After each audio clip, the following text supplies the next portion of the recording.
உலக தமிழ் சொந்தங்களுக்கு புரட்சி வணக்கம். அன்பு உறவுகளே, எல்லாரும் எப்படி இருக்கீங்க? நீண்ட இடைவேளைக்கு பிறகு ஒரு நீண்ட காணொளி. அன்பு உறவுகள், நீங்கள் எல்லாம் ஆதரவு தந்து உதவிட வேண்டும் என கேட்டுக்கொள்கிறேன். இன்றைய காணொலியில் யாரை பற்றி பேச போகிறோம் அப்படின்னா, நம்ம பங்காளி திமுகவின் மாவட்ட செயலாளர், வாடக வாயன், லேகிய வியாபாரி, மாமா என்று அன்போடு அழைக்கப்படுகின்ற மாமா பையன் முக்தாரை பற்றி தான் இன்றைய காணொலியில் பேச போகிறோம். அவர் நடத்துகிற ஒரு யூடியூப் சேனலில் கர்ம வீரர் காமராஜர் அவர்களை அவமானப்படுத்தும் வண்ணமாக பேசியிருக்கிறான். அவனுக்கு ஏன்னா அது போன்ற ஆட்களை எல்லாம் நம்ம மரியாதையை பேச முடியாது. அவனா மாறி பணத்துக்காக பேசுவனுக்கு இதுதான் மரியாதை, இதே அதிகம். அவனுக்கு பதில் சொல்லும் வகையாக தான் இந்த காணொளி இருக்க போது. பார்த்து உங்களுடைய கருத்துக்களை பதிவு பண்ணுங்க. ஒரு தாவேகா ஆதரவாளர் அழைச்சி விவாதம் நடத்தினான்.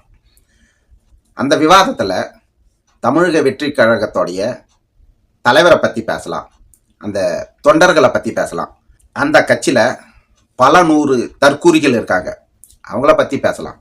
அதையெல்லாம் விட்டுட்டு அண்ணன் சீமானை பற்றியும் தாத்தா காமராஜரை பற்றியும் இவன் பேசியிருக்கான். சீமானுடைய செயல்பாடுகளையும் வார்த்தைகளையும் கொள்கைகளையும் ஒரு தெளிவுத்தன்மை இருந்துச்சு. அது இப்ப இல்ல, பாதம் மாறி போனதுனால சீமான் மீது விமர்சனம் தவிர, ஆனா சீமானுடைய கொள்கை சித்தாந்தங்கள் உயர்வானது, அவர் பேசக்கூடிய கருத்தும் உணர்வானது இல்லையே. அண்ணன் சீமான் கொள்கை கோட்பாட்டோட வந்தாரு, இன்னைக்கு அதுல இருந்து வழி மாறிட்டாரு அப்படின்ட்டு இந்த பரதேசி சொல்லுது. காசுக்காக மாறி மாறி ஒரு கட்சியை ஆதரித்து பேசுவதும் அதே கட்சியை எதிர்த்து பேசுவதும் இப்படி நிலையாக கொண்ட இந்த வாடக வாயன் அண்ணன் சீமான் நாம் தமிழர் கட்சி கொள்கை மாறிடுச்சு அப்படின்ட்டு பேசுறான். இந்த கேள்வியை திமுகவினர்கிட்ட, முதல்வர் ஸ்டாலின் கிட்டேயோ, துணை முதல்வர் உதயநிதி கிட்டேயோ, இல்லை அந்த கட்சியோட துணை செயலாளர், பொதுச் செயலாளர், இவங்க யாருக்கிட்டையாவது பேட்டி எடுத்து திமுக உருவான கதை என்ன, எந்த கோட்பாடை வச்சு திமுக வந்தது, அதே கோட்பாடில் தான் நடக்குதா அப்படின்ற கேள்வி கேட்கறதுக்கு இவனுக்கு தெம்பு, தைரியம், திராணி இருக்குதா?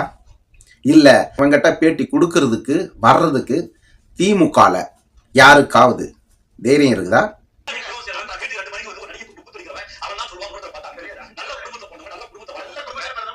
நல்ல குடும்பத்தில் பிறந்தவன் இந்த மாதிரி பேச மாட்டானான். அதாவது விஜய் மேலே நம்மளுக்கு 1000 முரண்பாடு இருக்குது. கொள்கை இல்லை, கோட்பாடு இல்லை, நிலையான தத்துவம் இல்லை, தலைமை பண்பு இல்லை, வழி நடத்துகிற அந்த திராணி இல்லை. அதற்காக அவருடைய பிறப்பை பற்றியோ அவருடைய சொந்த வாழ்க்கையை பற்றி பேசுவதற்கு இந்த நாய்க்கு என்ன தகுதி இருக்குன்னு நான் கேள்வி எழுப்புறேன். இவன் முதல்ல ஒழுங்கா இருக்கிறானா? இவனுக்கு ஒரு அரசியல் கட்சி தலைவரை இப்படி பேசணுன்ற தேவை என்ன இருக்குது? திமுக கொடுக்கிற பணத்தை தவிர இவனுக்கு பேசுறதுக்கு என்ன இருக்கு?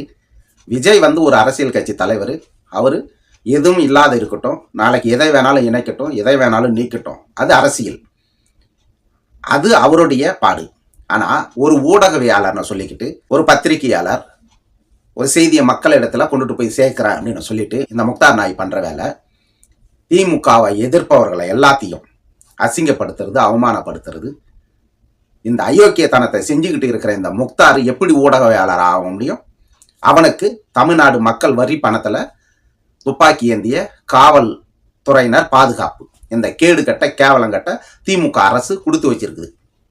இப்படி ஒரு அயோக்கியனுக்கு காவல்துறை பாதுகாப்பு கொடுக்குதுன்னா அது எப்பேற்பட்ட அரசா இருக்கும்?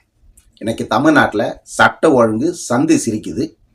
எங்க பார்த்தாலும் கொலை, கொள்ளை, லஞ்சம், ஊழல் தலைவிரிச்சு ஆடிக்கிட்டு இருக்குது. வருஷத்துக்கு 4000 கோடி 5000 கோடின சென்னை மழை நீர் வடிகால் வாரியம் சரி செய்யறோம் அப்படின்னு சொல்லிட்டு ஒதுக்குற பணத்தை எல்லாம் பதுக்கி கொள்ளையடிச்சிட்டு இருக்கிறானுங்க. அதை பற்றி கேட்கறதுக்கு இந்த இவனுக்கு அருகதி கிடையாது. எங்கே பார்த்தாலும் சாதிய இழிவு, வன்கொடுமை நடக்குது, அதை பேசுறதுக்கு இவனுக்கு தகுதி கிடையாது. பொது கோயிலில் கூட பட்டியலின மக்கள் நுழையக்கூடாதுன்ற பிரச்சனை வருது, கோயிலை இழுத்து மூடுறாங்க. அதை பற்றி சேகர் பாபு கிட்ட ஒரு பேட்டி எடுத்து இந்த நாயால போட முடியுமா? திமுக ஆட்சி ஏற்ற இந்த 4.5 ஆண்டு காலத்தில் எண்ணில் அடங்கா பிரச்சனைகள் தமிழ்நாடே நாரி போய் கிடக்குது. இதை பற்றி ஒரு கேள்வி கேட்கறதுக்கு இவனுக்கு திராணி கிடையாது, தெம்பு கிடையாது. இந்த நாய் சொல்கிறான், ஏத்தாப்பில் இருக்கிற அரசியல் தலைவர்கள், அவங்க வீட்டு பெண்கள், அந்த பெண்ணோட தொடர்பு, இந்த பெண்ணோட தொடர்பு, அந்த நடிகை வந்தாங்க, இந்த நடிகை வந்தாங்க, இதெல்லாம் பேசுறதுக்கு இவனுக்கு என்ன தகுதி இருக்குது? இவனுக்கு என்ன யோகிதி இருக்குது?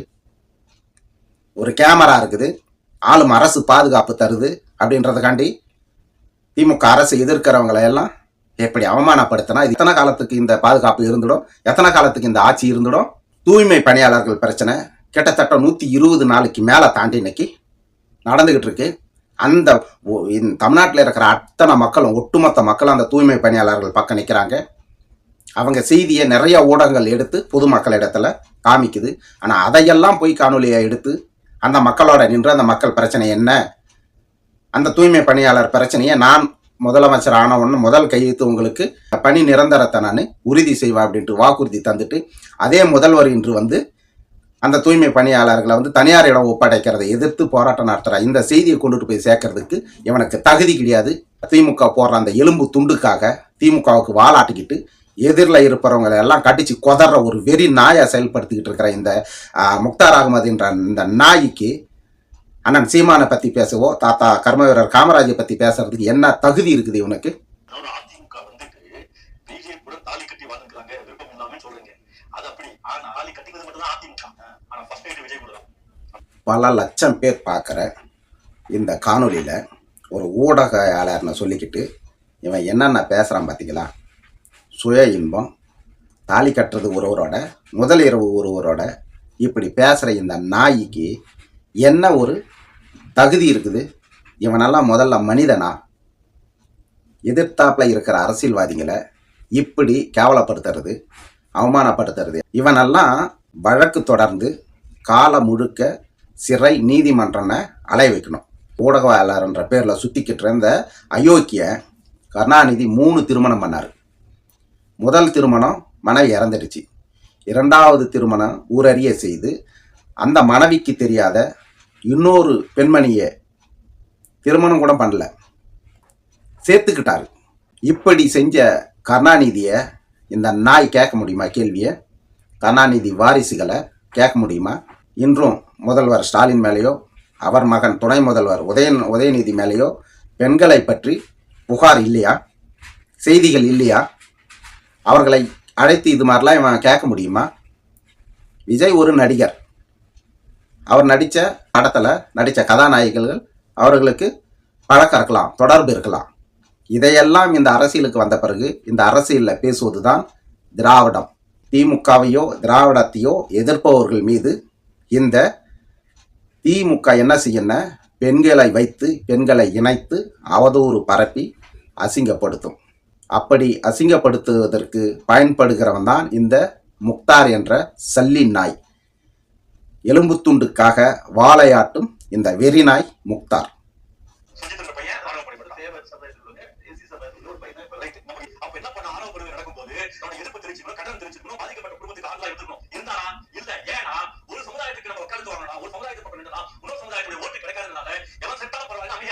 தூத்துக்குடியில் நடந்த அந்த ஆணவ படுகொலை, அந்த இளைஞனை அவர் காதலித்த பெண்ணுடைய தம்பி வெட்டி கொன்றது. இந்த பிரச்சனைக்கு விஜய் ஏன் அறிக்கை விடலை, ஏன் நேரில் போகல அப்படின்ட்டு பொங்குற முக்தார் சங்கி முதல்வர் போனாரா? சட்ட ஒழுங்கு தன் கட்டுப்பாட்டில் வச்சிருக்கிறவர், ஒரு நாட்டுக்கே முதல்வராக இருக்கிற முதலமைச்சர் போனாரா? அதை கேட்கறதுக்கு உனக்கு திராணி இருக்காடா உனக்கு? தூத்துக்குடிக்கு சென்று தூத்துக்குடியிலிருந்து கைபேசியில் பேசினார் முதல்வர். 2021க்கு முன்பு எதிர்கட்சியாக இருக்கும்போது இழவு வீட்டில் கூட அரசியல் செஞ்சது திமுக.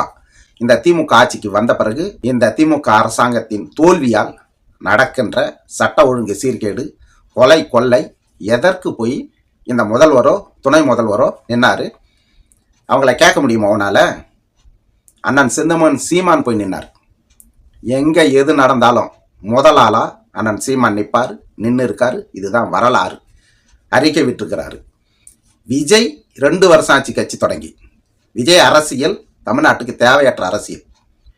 ஏன்னா விஜய் சொல்கிறது தான் 100 வருஷமாக திமுக அதிமுகன்னு சொல்லிட்டு வருது. ஆனால் அது செயல்படுத்தலை. நான் வந்து செயல்படுத்திடுவேன் அப்படின்றாரு. ஆனால் செயல்படுத்துறதுக்கு எந்த ஆதாரமும் இல்லை. ஏன்னா கட்சியில் இருக்கிற 2ஆம் கட்ட தலைவரை 1ஆம் நம்பர் தற்கொலையாக இருக்கிறாங்க. கட்சி தொண்டர்கள் தவிட்டு தற்கொலையாக இருக்கிறானுங்க. அவனுகிட்ட பேசவே முடியல. இந்த தவிட்டு தற்கொலைங்களை வச்சுக்கிட்டு திமுக அதிமுக செய்யாத நல்லதை இந்த தாவேக்கா எப்படி செஞ்சிடும்?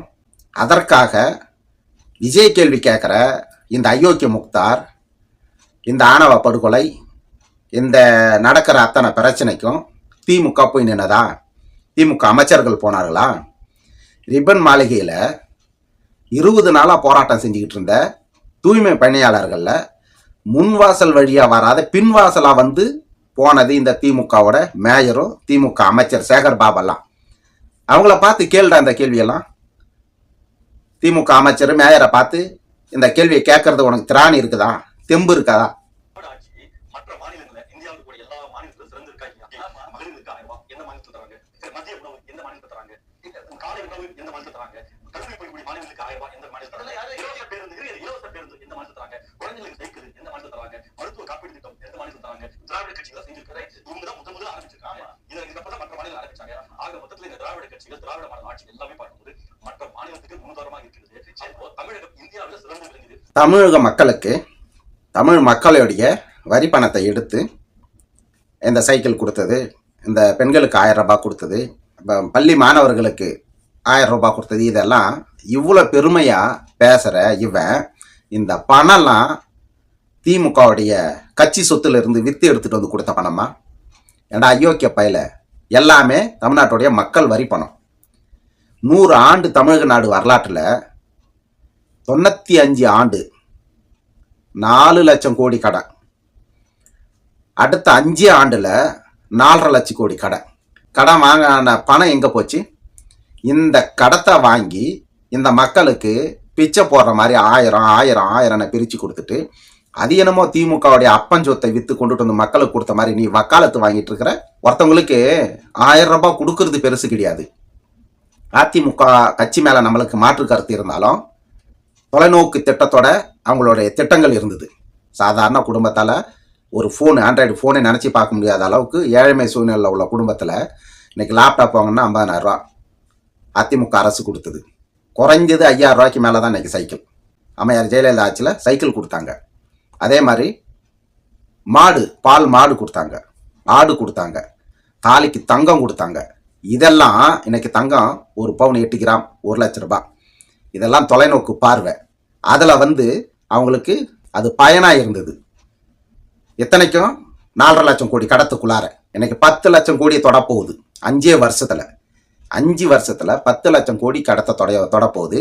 லேப்டாப் கிடையாது, சைக்கிள் கிடையாது, தாலிக்கு தங்கம் கிடையாது. இப்படி முக்கியமான திட்டங்களை எல்லாத்தையும் நிறுத்திட்டு காலையில் சோறு போடுறேன். அதுக்கு 4.5 லட்சம் கோடி கடன் 5 வருஷத்தில். இதெல்லாம் பேசுறதுக்கு உனக்கு தெம்பு திராணி கிடையாது. இடத்திலே சந்திக்காத அந்த தவிட்டு தற்கொலைகளை பிடிச்சிக்கிட்டு பேசிக்கிட்டு இருக்கிற. சரி, அவங்கள பேசிட்டு போ. இதில் இந்தியாவிலேயே உயர்ந்த மாநிலமாக தமிழ்நாடு.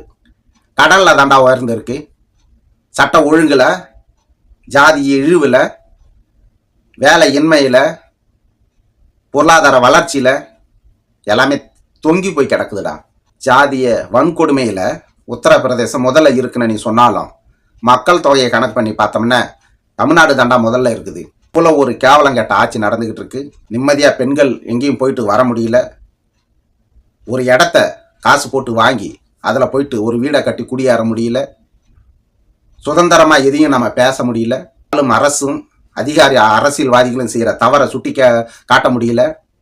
எதுக்கு எடுத்தாலும் வழக்கு, கொலை, பஞ்சாயத்து அலுவலகத்துக்குள்ளார புந்து ஒரு மனைகாரரை விஓவை வெட்டி கொல்றாங்க. காவல்துறையினரை அடித்து கொல்றாங்க. பள்ளிக்கூடத்துக்குள்ளார சென்று பெண் ஆசிரியரை குத்தி கொல்றான். பள்ளிக்கூடம் போயிட்டு வர மாணவியை குத்தி கொல்றானுங்க.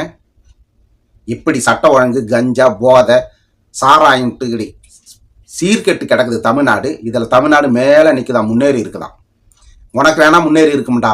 ஏன்னா உனக்கு துப்பாக்கி ஏந்திய காவல்துறையே இருக்குது. இந்த மாதிரி உக்காந்துட்டு பேசுறதுக்கு தேவையான காசும் கொடுத்து ஸ்டுடியோவும் ஏற்படுத்தி கொடுத்துருக்காங்கல்ல. அதனால் நீ முன்னேறி இருப்ப, நீ பேசுவ. தமிழ்நாட்டு மக்கள்கிட்ட போயிட்டு எங்கேயும் போயிட்டு இந்த மாதிரி தமிழ்நாடு ஆட்சி எப்படி இருக்குது, திமுக ஆட்சி எப்படி இருக்குது, பாலாறும் தேனாரும் ஓடுது, இந்தியாவிலே தமிழ் மாநிலம் தான் நல்லா இருக்குன்ட்டு எங்கேயாவது போய் பேட்டி எடுத்து போடுறவன் மூஞ்சியை காட்டிட்டு செருப்பாலேயே அடிச்சவனெல்லாம் துரத்தி விட்டுருவாங்க. இந்த மாதிரி இந்த தவிட்டு தற்குறிங்க எவனாவது ஒருத்தன் கிடைச்சானா அவனை உட்கார வச்சுக்கிட்டு எல்லாத்தையும் பேசிக்கிட்டு இருப்பான். அதுதான் உன்னால் செய்ய முடியும். இன்னைக்கு விஜயை பார்த்து இவ்வளோ ஆவேசமா கேள்வி கேட்குற இந்த அயோக்கிய நேத்து ஒரு கட்சி தொடங்குது. அதில் துணை முதல்வர் போயிட்டு அந்த கட்சியுடைய தலைவர் நிறுவனர் ராஜ் அவர் பேர், கவுண்டர் சமூகத்தை சார்ந்தவர். அந்த கவுண்டர் என்ற வார்த்தையை, அதாவது ஜாதி பெயர், அது திமுக சமத்துவ கட்சி, சமூக நீதி ஆட்சி, பெரியார் வழி அண்ணா வழி வந்த சாதி ஒழிச்ச திராவிட மாடல்.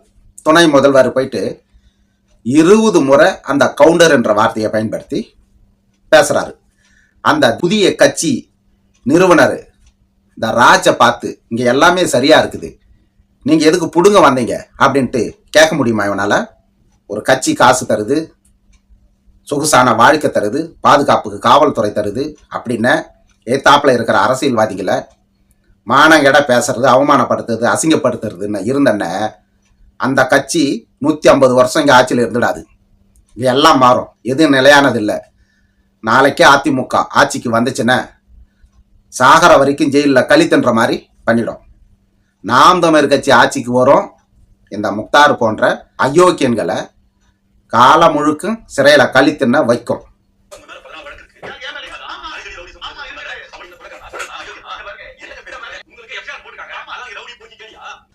இவனுடைய அர்த்தத்துல வழக்கு முதல் தகவல் அறிக்கை பதிவு பண்ணிட்டாவே அவங்க குற்றவாளி அப்படின்னா, இன்னைக்கு வழக்கு இல்லாத அரசியல்வாதி யாராவது ஒருத்தருங்க இருக்காங்களா?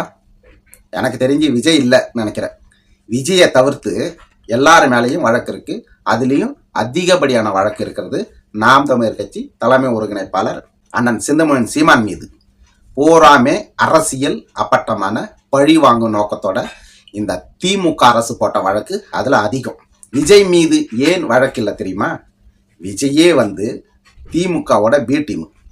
2021 கமலை இறக்கி திமுக வெற்றிக்கு எப்படி வழிவகுத்ததோ அதுபோல 2026 தேர்தலையும் விஜயை இறக்கி எதிர்ப்பு ஓட்டுகள் எல்லாம் பிரிஞ்சு நாம வெற்றி அடையணும் அப்படின்ற திட்டத்தோட விஜயை இறக்குனது இந்த திமுக. விஜய் மீது எந்த வழக்கும் போடாது. எத்தனை பி டீம் வந்தாலும் சரி, எத்தனை கட்சிகளை இறக்குனாலும் இந்த முறை திமுக மண்ணை கவ போறது உறுதி. ஏன்னா சொந்த கட்சிக்காரங்கிட்டே எதிர்ப்பு சம்பாதிச்ச கட்சி திமுக. தனது ஆட்சிக்கு இருக்கிற அதிகாரிங்க அத்தனை பேர்த்துக்கிட்டையும் எதிர்ப்பை சம்பாதிச்சு இருக்கிறது இந்த திமுக.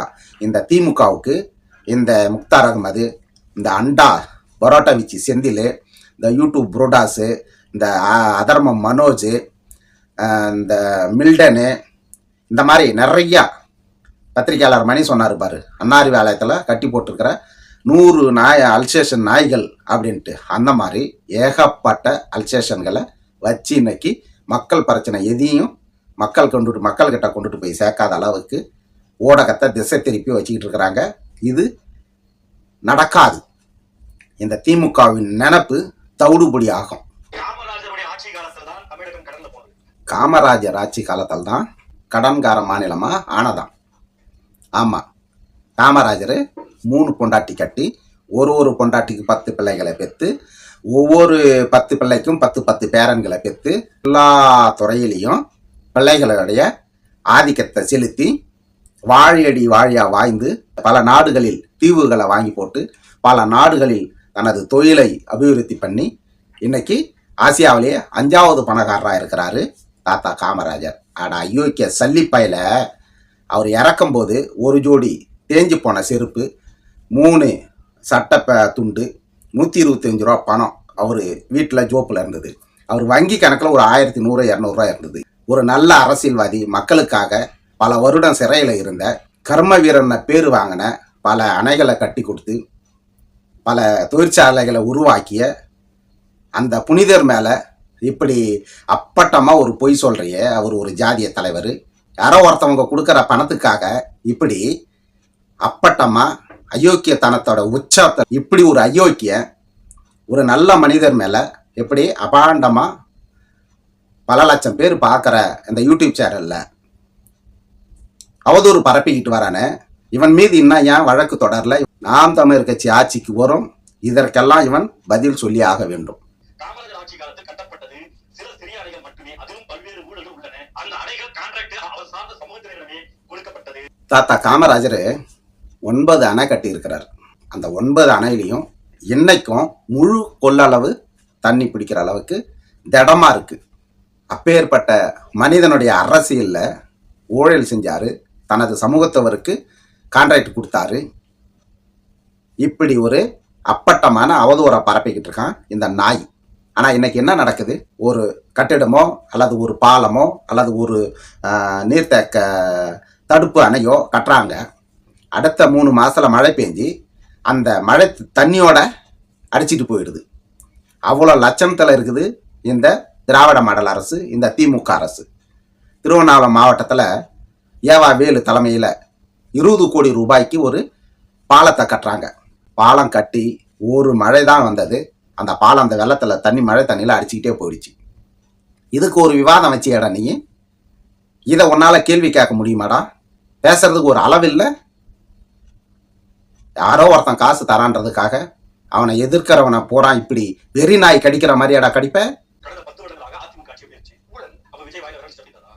கடந்த 10 வருஷம் அதிமுக அரசு எப்படி இருந்துச்சு அப்படின்ட்டு இவன் கேட்குறான்.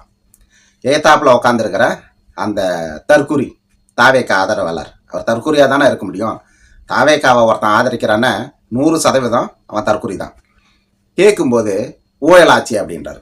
அந்த ஊழல் கட்சியில் இருந்து செங்கோட்டையனுக்கு வந்து தாவேக்கால இணைஞ்சிருக்கிறாரு. அவர் ஊழல்வாதி இல்லையா? அது 2வது சப்ஜெக்ட். அந்த அதிமுக ஆட்சி ஊழல் செஞ்சுட்டு இருக்கும்போது விஜய் வாயில என்ன வச்சிருந்தாரு அப்படின்ட்டு கேட்கறேன். இந்த முக்தாரு அதிமுக ஆட்சியில இவன் வாயில என்ன வச்சுக்கிட்டு இருந்தான்? இந்த அப்பதான் லேங்கி வித்துக்கிட்டு இருந்தானோ அந்த பஸ் ஸ்டாண்ட்ல. ஒரு தலைவரை இன்னைக்கு நம்ம ஏற்கிறோமோ இல்லையோ, பல லட்ச இளைஞர்கள் கண்மூடித்தனமா ஜெனரேட்டர் மேலே ஏறுறது, மரத்தை மேலே ஏறுறது, கரண்ட்டு கம்பியை பிடிச்சிட்டு தொங்குறதெல்லாம் இருந்தாலும் பல லட்ச இளைஞர்கள் நடிகர் விஜயை பின்தொடர்றாங்க. அப்படி இருக்கும்போது அந்த தலைவரை பார்த்து வாயில என்ன வச்சிருந்தாரு அப்படின்ட்டு இந்த கேள்வியை உன்னை கேட்கலாம்ல? உனக்கு பொருந்தும்ல? இல்லை, அதிமுக ஆட்சி காலத்தில் எதிர்கட்சியாக இருந்த அரசியல்வாதிகளை கேட்கலாம்ல இந்த கேள்வி? அவங்களுக்கு பொருந்தும் இல்லையா? நம்ம என்ன பேசுகிறோமோ அதுதான் திருப்பி வரும் அப்படின்றத தெரிஞ்சிக்காத இவன் இந்த அயோக்கிய முக்தாரு பேசிக்கிட்டு இருக்கான். இதெல்லாம் என்ன ஒரு 6 மாதம்தான்.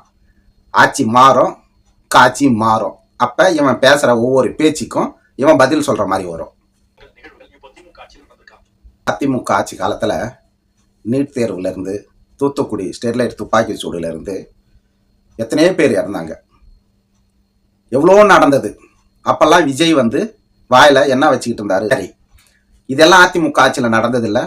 அதில் சம்பந்தப்பட்டவங்களை இந்த திமுக 4 ஆண்டு ஆட்சி காலத்தில் அவர்கள் மீது ஒரு வழக்கு நடவடிக்கை எடுத்தது என்ன? இந்த கேள்வி இருக்குல்ல. இந்த 4.5 வருஷம் திமுக ஆட்சியில், அதிமுக ஆட்சி காலத்தில் நடந்த அம்மையார் ஜெயலலிதா மரணம், அதை நான் வந்தால் தனி விசாரணை போட்டு குற்றவாளி யாருன்னா கண்டுபிடிப்புன்னு சொன்னீங்க. ஸ்டெர்லைட் துப்பாக்கி சூடு, அந்த அதிகாரிக்கு பதவி உயர்வு கொடுத்து வச்சிருக்கீங்க.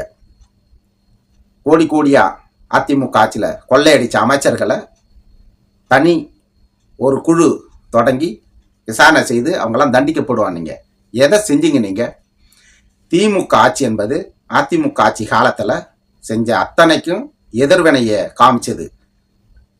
ஆளுங்கட்சியாக வந்த பிறகு அதை அப்படியே போட்டு மண்ணை போட்டு மூடிட்டு அவங்க என்ன செஞ்சாங்களோ அதை விட 100 மடங்கு அதிகமாக இப்போ திமுக ஆட்சியில் இவங்க செஞ்சுட்டு இருக்காங்க. அதிமுகவுக்கும் திமுகவுக்கும் மாற்றுன்றது எதுவுமே கிடையாது. இந்த 2த்தின் மறு உருவம் தான் தமிழக வெற்றி கழகம். இந்த கட்சிகள் தமிழ்நாட்டிலிருந்து ஒழிக்கப்பட வேண்டிய கட்சிகள், தமிழ்நாட்டுக்கு தேவையில்லாத கட்சிகள். இந்த அதிமுக, திமுக, பாஜக, காங்கிரஸ், தமிழக வெற்றி கழகம் போன்ற கட்சிகள் தமிழ்நாட்டுக்கும் தமிழ் மக்களுக்கும் எதிரான சித்தாந்தம், கொள்கை, கோட்பாடை கொண்டு வர கட்சிகள். இதை தமிழக மக்கள் வெறுக்கணும், ஒதுக்கணும். கள்ளக்குறிச்சி கள்ளச்சாராயம் அது நடக்கும்போது நான் அந்த கள்ளக்குறிச்சியில் இருக்கேன்.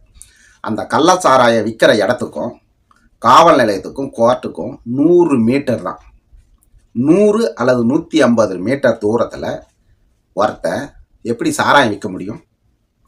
எங்கேயோ ஒரு கடக்கோடி கிராமத்தில், எங்கேயோ ஒரு சந்தில், ஒரு காட்டுக்குள்ளே, ஒரு வயலுக்குள்ளார சாராயத்தை விற்றா கூட காவல்துறை பிடிச்சிடும். நீதிமன்றம், காவல்துறை, காவல் நிலையம், இது எல்லாம் இருக்கிற இடத்துல ஒருத்தனால சாராயம் விற்க முடியுதுன்னு அவன் சாதாரண ஆளாக இருந்தால் விற்க முடியாது. அவன் திமுகவை சார்ந்தவன், திமுக உறுப்பினர். அவன் திமுக தேர்தலுக்கு 2021 உள்ளாட்சி தேர்தல், சட்டமன்ற தேர்தல், இந்த தேர்தலுக்கெல்லாம் அவன் வாக்கு சேகரிச்சுவன். நாம் தமிழர் கட்சி அண்ணன் சாட்டை துரைமுருகன் அந்த வீட்டுக்கு போயிட்டு, அந்த ஊரில் போயிட்டு காணொலி எடுக்கும்போது அந்த வீட்டு கதவில், முதல்வருடைய அந்த கதவில் திமுக போஸ்ட் இருக்குது. இப்போ நான் இருக்கேன், என் கதவில் திமுக கட்சியோடைய போஸ்ட் ஒட்ட முடியுமா? நான் சம்மதிப்பேனா? திமுகவை சார்ந்தவன், அந்த கண்ணுட்டின்றவன், அங்கே உள்ள அரசியல்வாதிங்க, அரசு அதிகாரிகள் அத்தனை பேர்த்தையும் கையில் போட்டுட்டு அவன் சாராயம் விற்று அந்த சாராயத்தை குடித்து முதல்ல 3 பேர் சாகிறாங்க. அந்த 3 பேர் இறந்த உடனே ரிஷிவந்தியன் தொகுதி எம்எல்ஏ வசந்த கார்த்திகனும், கள்ளக்குறிச்சி மாவட்ட ஆட்சியாளர் அவரும் உட்காந்து பேட்டி கொடுக்குறாங்க. கள்ளச்சாராயத்தால் இறந்ததில்லை, இது வயிற்றுப்போக்கு, வாந்தி, மழக்கத்தால் இறந்தது அப்படின்ட்டு பத்திரிகையாளர் சந்தித்து பேட்டி கொடுக்குறாங்க. அந்த 3 பேர்த்து சாவுக்கு போனவங்க தான் அதே கண்ணுக்குட்டி வித்த சாராயத்தை குடிச்சு தான் கிட்டத்தட்ட 100 பேர்த்துக்கிட்ட இறந்தது. மற்றவங்க செய்யும்போது அதை அவங்க செஞ்சாங்களா, அவங்க செய்ய சொன்னாங்களா அப்படின்ற கேள்வி கேட்குற இந்த முக்தாரு, திமுக ஆட்சியில், திமுக சட்ட ஒழுங்குக்கு கீழே இருக்கிற, அரசின் கீழ் இறங்குகின்ற அத்தனை துறைகளும் இருக்கின்ற ஒரு இடத்துல ஒருத்தர் எப்படி கள்ளச்சாராயம் விற்க முடியும்? இந்த கேள்வியெல்லாம் நீ திமுக அரசை கேட்கணும், திமுக ஆட்சியாளரை கேட்கணும்.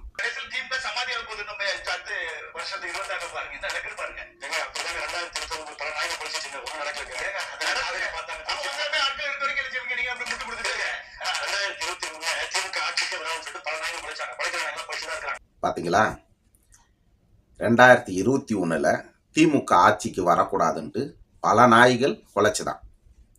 அப்போ திமுக கட்சிக்கு, திமுக கூட்டணிக்கு எதிராக இருக்கிறவங்கெல்லாம் இவனுடைய அகராதியில் நாய்கள். அப்போ இவனை நம்ம நாய், வெறி நாயின்னு சொல்கிறதுல ஏதாவது தப்பு இருக்குதா? அரசியல் அது, அவங்க அரசியல்வாதிகள், அவங்க பேசிக்குவாங்க. இவன் லேகிய வியாபாரியாக இருந்து இன்னைக்கு ஊடகவியலாளர் மாறி இருக்கான். இவன் மக்கள் செய்தியை, அரசியல்வாதிங்க பேசுகிறத, அரசியல்வாதிங்க செய்கிற நலத்திட்டங்களை கொண்டுட்டு போயிட்டு உண்மையை மக்கள்கிட்ட சேர்க்கறத விட்டுட்டு திமுகவுடைய 200 ரூபாய் ஊப்பி மாறி திமுகவுக்கு முட்டு கொடுத்துக்கிட்டு பேசிக்கிட்டு உக்காந்துருக்கான்.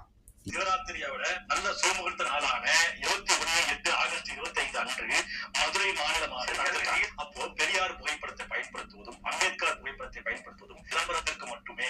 பெரியார் புகைப்படத்தை பயன்படுத்துறதும், அம்பேத்கருடைய புகைப்படத்தை பயன்படுத்துறதும் வெறும் அரசியலுக்காகவே அப்படின்றான். அதுக்கு முன்னாடி நடிகர் விஜய் தொடங்கிய இந்த கட்சி தொடங்கிய நேரம் அப்படின்ட்டு ஒரு பெரிய பட்டியலை போட்டான். திராவிட கழகத்திலிருந்து உருவான திமுக, அந்த கட்சியில் உள்ள தற்போதைய முதல்வருடைய மனைவி அம்மையார் துர்கா ஸ்டாலின் அவர்கள் வீட்டுக்குள்ளார ஏக நடத்துகிறாங்க, வேள்வி நடத்தினாங்க.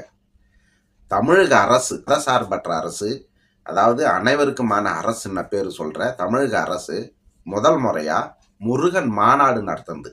எத்தனையோ அமைச்சர்கள், திமுகவை சார்ந்த, திராவிட வழி வந்த, கடவுள் மறுப்பு கொள்கை கொண்ட திமுக கட்சியை சேர்ந்த அமைச்சர்கள் எத்தனை பேர் சாமி கும்பிட்ற இடத்துல, கும்பாபிஷேகம் பண்ணுற இடத்துல, கடைசியாக நடந்த ஈரோடு இடைத்தேர்தலில் கூட அந்த வேட்பாளர் எலுமிச்சம்பழத்தை கையில் வச்சுக்கிட்டு வந்து மனு தாக்கல் பண்ணாரு.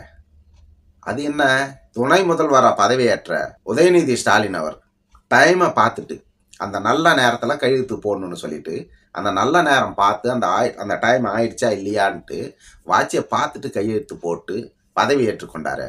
இதெல்லாம் கேளாண்டா, இதை கேட்கறதுக்கு திராணி இருக்கா உனக்கு? இதை கேட்கறது தெம்பு இருக்குதா? கேட்டன வாயில் இருக்கிற பல்லெல்லாம் உடையிற மாதிரி அடிச்சுடுவாங்க. ஏன்னா எசமானே அவங்க தான். அவங்க வாயை திறக்க சொன்னால் திறக்கணும், மூட சொன்னால் மூடணும். எலும்பு துண்டுக்கு நாய் காவை காத்துக்கிட்டு இருக்கிற மாதிரி கொடுக்குற பணத்துக்கு நீ பேசணும். நீ திமுக கூட்டணி, திமுகவை எதிர்க்கிறவங்கள தான் வெறி நாய் கடிக்கிற மாதிரி கடிச்சு கொதறுவ. இதெல்லாம் மாறும். தாத்தா காமராஜர் அவர்களை இழிவுபடுத்துறதுக்கு உண்டான தண்டனையை கண்டிப்பாக நீ அனுபவிப்ப. நன்றி உறவுகளே. காணொளி பிடிச்சிருந்தால் பகிருங்க, உங்களுடைய கருத்துக்களை பதிவு செய்யுங்க. நன்றி.